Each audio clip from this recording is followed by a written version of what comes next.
Ja ti pomôžem. No a s čím to musíme... Počkaj. A však na to není nič zaujímavého. Však keď tam majú mať 4-minútový klip... Ale neboj sa, to uvidíme. 4 minúty tam máte a... 4 minúty pôjdeme s Mám brat, Hromotolkom. poď. No. Pozor, pomaly.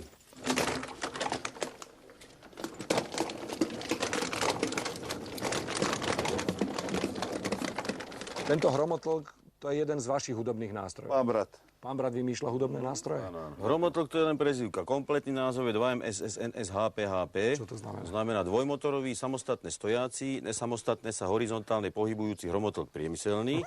A má niekoľko takých základných častí. Od spodku je to 4KT, to je 4KT, to je štvorkolesový transportér, na ktorom sa nesamostatne horizontálne pohybuje. Potom je to KS, to je krížový stabilizátor, na ktorom stojí. HN je hlavný nosník, ZR je zvukový rezonátor, S1, S2 je sacie potrubie 1, sacie potrubie 2 a V1, V2 to je vysávač 1, vysávač 2 a V1 na rozdiel napríklad od Jaslovských Bohuníc si nabiehame a odstavujeme, kedy my chceme a uznáme za vhodné. A multiorganizácia, kriak, kriak, kriak.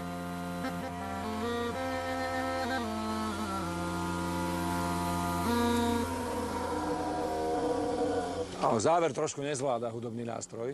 Či to tak má byť? Áno. To je tak cielené.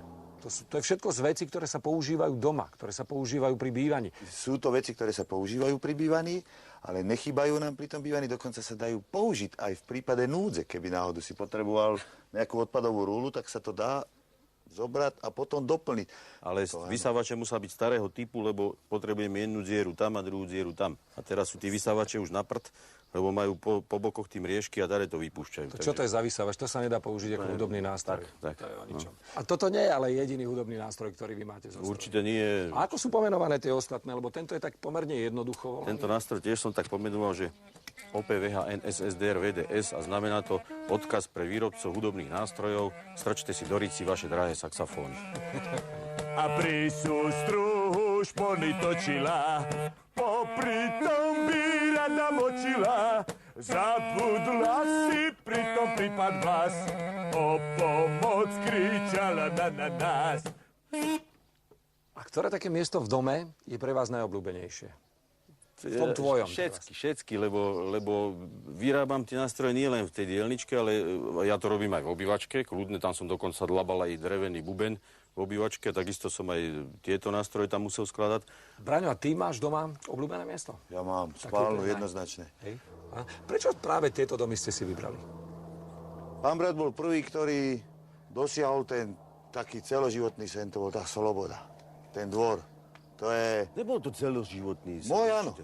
Môj áno. Celý život som bol v bytovke, tak som nerozmýšľal nad ničím iným. Ale už keď som bol starší a starší, tak potom som zatúžil po domčeku a jaký bol, no tak som sa teším. Ja som vždy sníval o tom, aby som mohol si zahrať na bicie napríklad v dome. Bez toho, aby volado pindal. Nie, že v tej bytovke počuješ, keď volado chrápe o poschodie níže, alebo keď je na záchode. Ja si môžem zebrať nebudem to robiť, lebo viem, že ma to nebaví. Rýpať. A môžem si tu vykopať dzúru. Napríklad. Keď chce. 2-metrovú. Chcem 2-metrovú. Tak si ju vykopem. Tá sloboda, že ty si môžeš robiť na tom, čo chceš. A ja to práve robím si. A čo je toto za hudobný nástroj? Nástroj sa volá kravička mozgocucka. Dostala ten názov podľa toho, že tomuto nešťastníkovi cuca je akože mozog. No a je to vlastne jeden z prvých nástrojov priemyselného folklóru. Sú to vlastne úplne normálne gajdy, len nemusela sa použiť koža z nejakého živého zvieratka, ale je to kravička z hračkárne, z obchodu a tak som sa na tom pobavil tiež, keď som to vyrábal.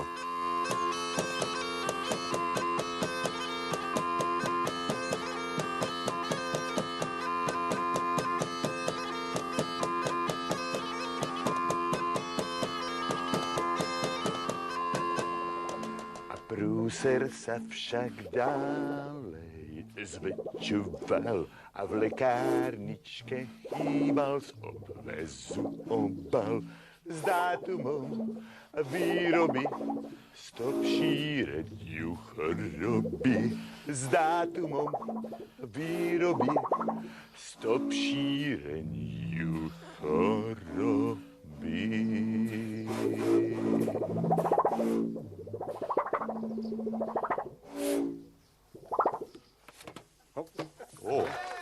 sa poskladalo. Pozor na bezpečnosť pri hraní. Ďakujeme veľmi pekne. Profesionáli. V pondelok po Kutilovi o 21:35 na Jojke.